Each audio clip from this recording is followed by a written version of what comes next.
Good morning, first graders. We are back with our second session of King Midas and the Golden Touch. Remember our Greek myth. Now this story is a little bit different than most fiction stories because in most fiction stories, in the beginning of the story, the problem is introduced. We find out what the main character's problem is. And then in the middle of the story, the main character tries to solve his problem. Okay, this story is a little bit different because King Midas really doesn't have a problem yet in the beginning of the story. And if he does have a problem, which is maybe that he wants more gold, his problem appears to be solved, right? Because remember where we left off,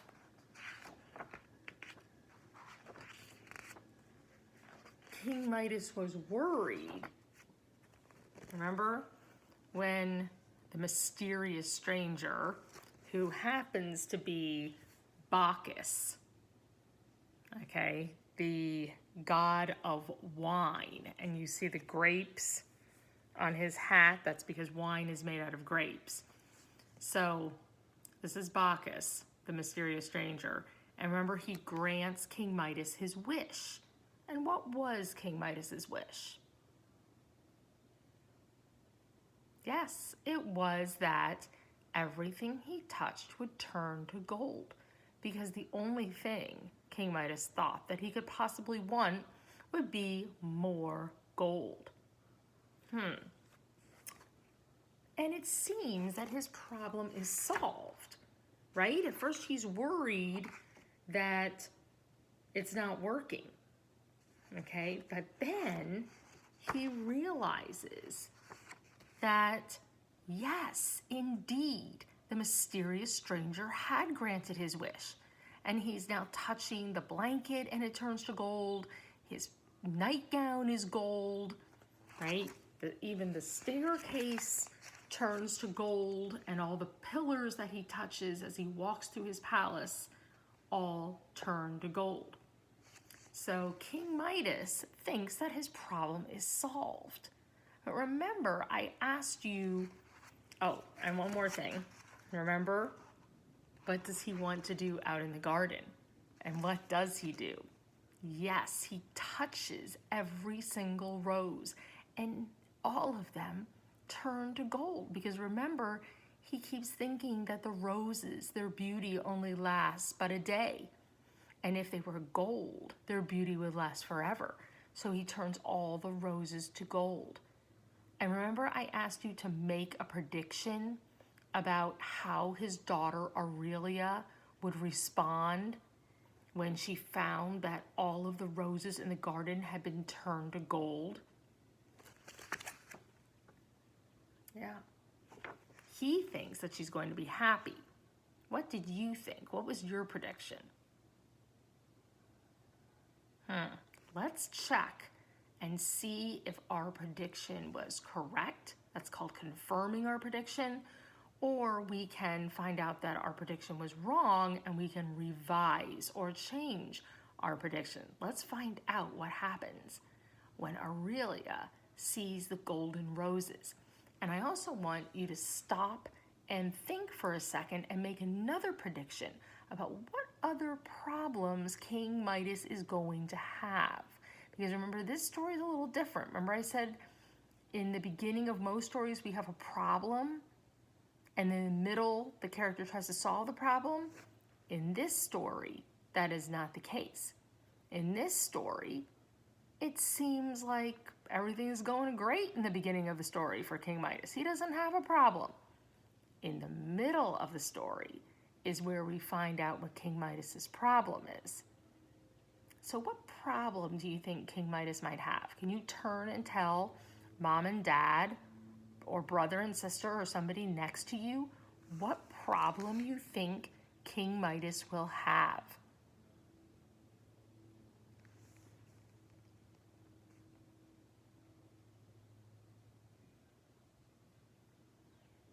Okay, let's find out. See if our predictions are right about how Aurelia responds to the roses and see if your other predictions are right about the problems that King Midas will have. Here we go. We're going to read the middle of the story today. I'll take this out. Soon it was time for breakfast. Midas sat down just as Aurelia entered the room, clutching a golden rose, her face wet with tears. Now, right away, what does that tell us? If she's clutching a golden rose and her face is wet with tears, what does that tell us about how Aurelia feels about the fact that the roses have been turned into gold? Yeah, I don't think she's very happy. I think she is very upset. Father, Father, a horrible thing has happened, she said, sobbing. I went to the garden to pick you a flower, but all of the roses have become hard and yellow. They are golden roses now, my love, and will never fade. But I miss their scent, Father, cried Aurelia. I am very sorry, my dear. I thought only to please you. I was only trying to make you happy. Now we can buy all the roses you could ever wish for. Midas smiled at his daughter to comfort her. Please wipe your eyes and we'll have our breakfast together. Was your prediction about Aurelia correct? Give me a thumbs up if your prediction was correct that she would be sad or upset about the roses. And give me a thumbs down if it wasn't correct. Okay, let's find out what happens. Midas lifted a spoonful of porridge to his mouth, but as soon as the porridge touched his lips, it turned into a hard, golden lump. Perhaps if I eat quickly, he thought, puzzled, and snatched a fig from a bowl of fruit. It turned to solid gold before he could take a bite. He reached out for some bread, but his fingertips had no sooner brushed against the loaf than it too turned to gold. He tried cheese and even a spoonful of jam, but all to no avail. How am I to eat? He grumbled. Hey, what do you think the phrase all to no avail means? That's a very complicated phrase. We don't normally use this when we talk. But what do you think it means from the context? He tried cheese and even a spoonful of jam, but all to no avail. Can you turn and tell somebody what you think that means in your own words? All to no avail. Everything he tried. He tried cheese and even a spoonful of jam, but all to no avail. Yes, it means, but it didn't work. He couldn't eat. Everything he tried, he wasn't able to chew it and swallow it and eat it like food. Nothing worked. So all to no avail means not working or nothing doing what it's supposed to do. All right. Here's Aurelia, and she's eating her breakfast just fine.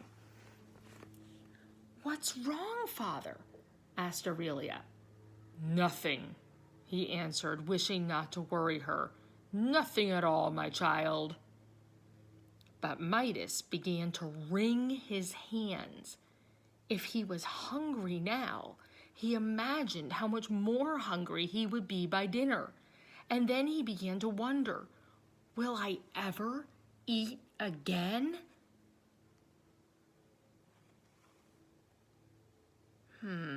What is the problem that King Midas has? Was it a problem that you predicted? Okay, can you turn and tell mom or dad or brother or sister or someone next to you two things? What is Midas's problem? And was it a problem that you predicted? Was your prediction correct? Why or why not? Go ahead.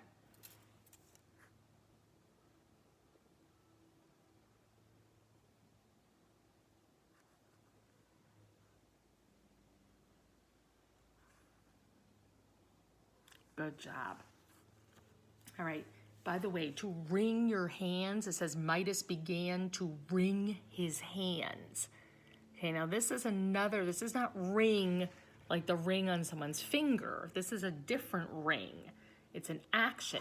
To wring your hands means to go like this. Like when somebody's really upset, like, oh my goodness, what am I going to do? That's to wring your hands. So Midas wrung his hands, wondering what he was going to do, because he has a major problem. He is not able to eat. He cannot swallow any of this golden food.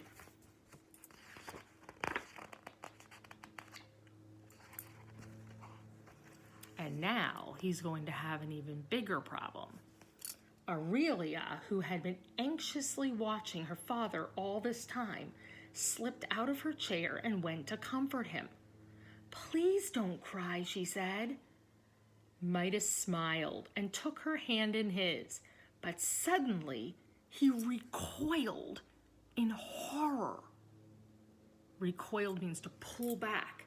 He pulled back in horror. Why do you think Midas is suddenly pulling back away from his daughter? What does he realize is happening? Can you turn and tell mom and dad or brother and sister why he would pull back in horror?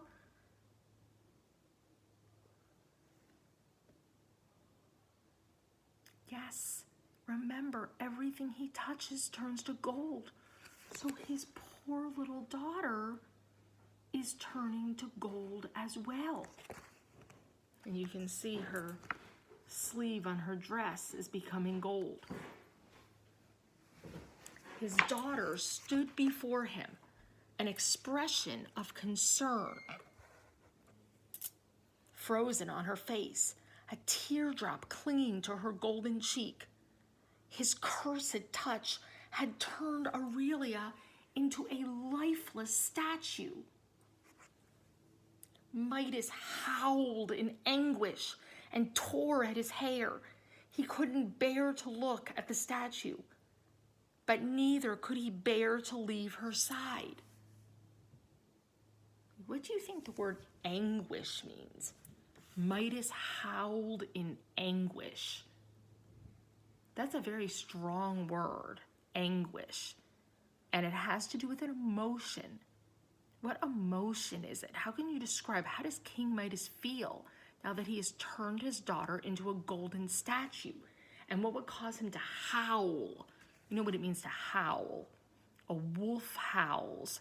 People can also howl. It's like almost like a cry, a loud cry, almost like a scream. Midas howled in anguish and tore at his hair. How does he feel? What do you think the word anguish means? Can you turn and talk to mom and dad or brother and sister and tell them?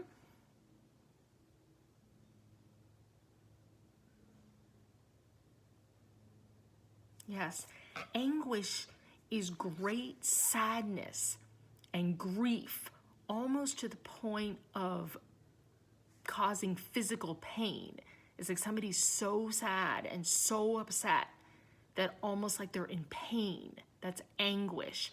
You can be in physical anguish, like physical pain, or emotional anguish, where you're so sad, almost like your heart hurts. That's anguish. Poor King Midas. He is in trouble. Look at him. I think the illustrator did a fantastic job showing the anguish on King Midas's face. Don't you? Look at his face. He looks so sad that he almost looks like he's in physical pain, right? He is so upset. He can't stand to look at the statue, but he can't stand to leave his daughter either. So he's standing there hugging her, and crying inconsolably. And actually, the members of his court, everybody is sad, looking on as King Midas holds the golden statue in his arms. Okay, we are going to stop there for today. That is the middle of the story. And in this story, there's a problem introduced in the middle of the story. What is the problem that King Midas has? Can you turn and tell mom and dad or brother and sister what King Midas's problem is? Well, now he really has two problems. Can you tell your mom or dad or brother or sister what King Midas's two problems are? Yes. First, he cannot eat anything. He's basically starving. And secondly, his beloved daughter Aurelia has been turned into a golden statue. So please join me for the next session where we find out how King Midas's problem is solved at the end of the story. I look forward to seeing you again, first graders. Thank you for joining me. I'll see you soon. Bye.